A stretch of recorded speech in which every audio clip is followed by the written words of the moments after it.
Why is Pan-Africanism in its African Union form being denounced as neoliberal? This news doc explores that question. A symposium honoring an eminent economist, the late Samir Amin, recently took place in Senegal. Professor Amin's approach to development as an economist of the people came into sharp contrast with that of the current approach of the African Union. Notably, AU plans to create an African monetary union and an African central bank. This news doc presents clips of that symposium as Riaz Tayyab presents his views on all this. Riaz Tayyab is a researcher at Siatini, South Africa. I would like to say that we lost Samir Amin at a time when Pan-Africanism in its African Union form is neoliberal.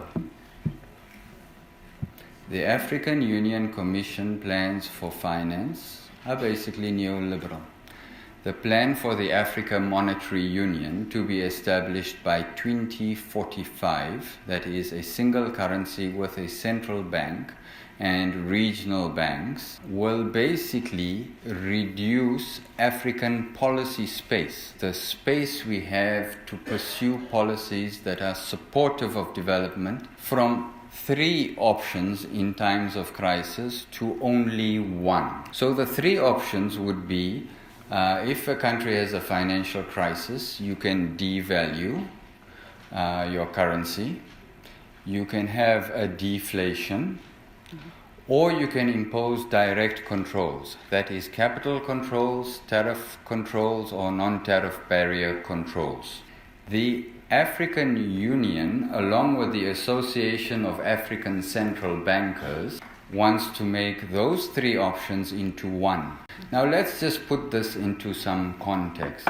When Greece had its financial crisis, the solution from the Troika, the IMF, the EU, and although that bunch of brilliant intellectual yet idiots. Intellectual yet idiot is a term coined by Nassim Taleb. That means the technocrats know what they're doing and they pretend to know what they're doing, yet their models don't work. So that's the definition of idiocy. So intellectual yet idiot. And it's very important because you have to understand what the African Union Commission is actually doing. They're taking away 2 options and leaving us with 1. And let's look at Greece. When the Nazis occupied Greece in World War II, right? They did not achieve a drop in GDP to the level that the Troika achieved in Greece. The Troika achieved a 30% decrease in Greece's GDP, right? And this is the Pan-European project, a neoliberal project run out of Frankfurt and the Bundestag, that's what it's about. So what we are faced with is a neoliberal African Union Commission funded by the Association of African Central Bankers, who in the constitution for the establishment of the African Monetary Union want an African Monetary Institute that can take money from anyone whose budget will be unaccountable to the people of Africa or to the parliaments that are represented in the African Union. This is very, very serious. Basically, what we are talking about here is the entire continent, if I made a metaphor or a simile, is the entire African continent is being turned into a mortgage-backed security so that all the debts can be pooled so that we can pay back our debt with everyone committing their natural resources to meet the compounding interest of the debts taken in the past. We are a big CDO, and we know what these mortgage-backed securities do. I did in 2007. So I want to link it to the idea of Samir Amin, and the particular ideas that I would like to link to are basically the link between sovereignty and auto-centered development, as well as the concept of delinking, and put it in the context of financialization. Samir Amin was very clear, we need auto-centered development, which basically means national accumulation, It means structural change from a primary commodities economy into a manufacturing economy. And the most important is that we finance our development through local resources. The African Union stands against that. So this new Pan-Africanism needs to be attacked with the same vigor as our forefathers and mothers did. So why auto-centered development? Is because even a bourgeois economist like Keynes would say, let finance be national. Because you cannot have resources from outside developing you, because it creates instability. It's the classical transfer problem. How do you get hard currency to pay for your necessary imports? Now, when we look at this, we have to take auto-centered development is forced structural change. And I'm mentioning this because there were some rather fuzzy interpretations of Amin's work at this meeting, and I'm not tolerant of that because I'm here for our intellectual theorist. So he is not interested in industries. Amin was talking about an industrial system. The difference being that in industries is basically you're in the global value chains and you're outsourcing production. And Amin's definition of an industrial system is that outputs from one industry are inputs to the next. So a position of most of our African countries supporting foreign direct investment and linking into global value chains is necessarily unstable. And if you want a modern example of this, just look at China and how it developed. It moved up the value chain, right, and started in certain positions, but now it has an industrial system, which is the definition of structural change according to Amin. We cannot take a view that production and accumulation can be on a global scale. We have to focus at the national scale. Because Amin analyzed flows, he came to the conclusion of delinking, and one needs maybe some nuance in this, is basically that we want selective delinking, that we cannot just become autarkic. So it's selective delinking in an age of financialization.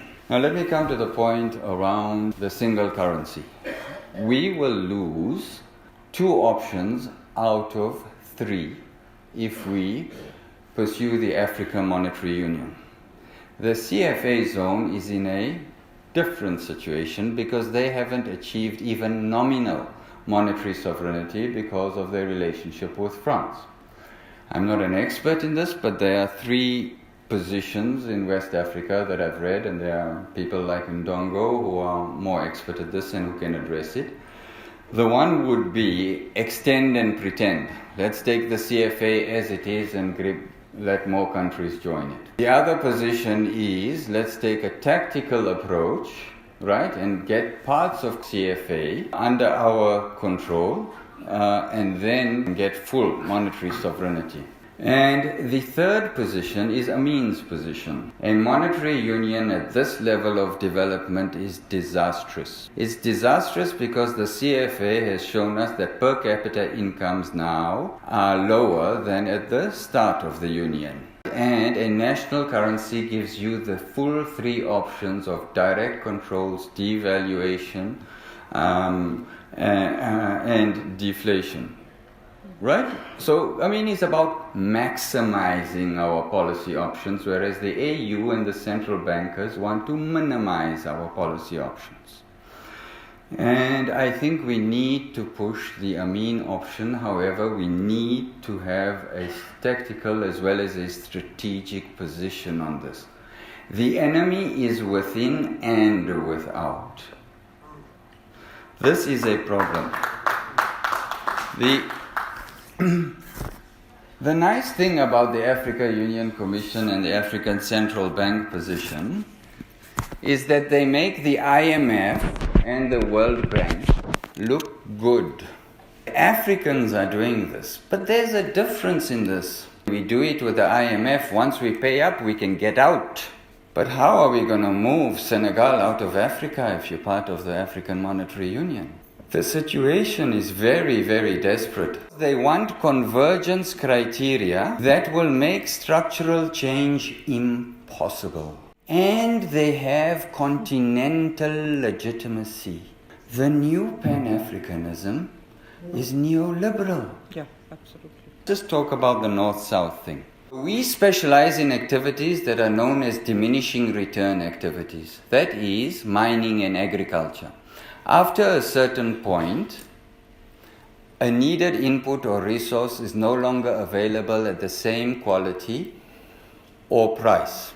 So if you start mining gold, it's wonderful when it's 10 meters under the ground. When you're 4 kilometers under the ground, you keep putting more capital to stand still and your ROI goes down. That is diminishing returns. Increasing returns are what the Chinese specialized in. They said we are not developing mining or agriculture.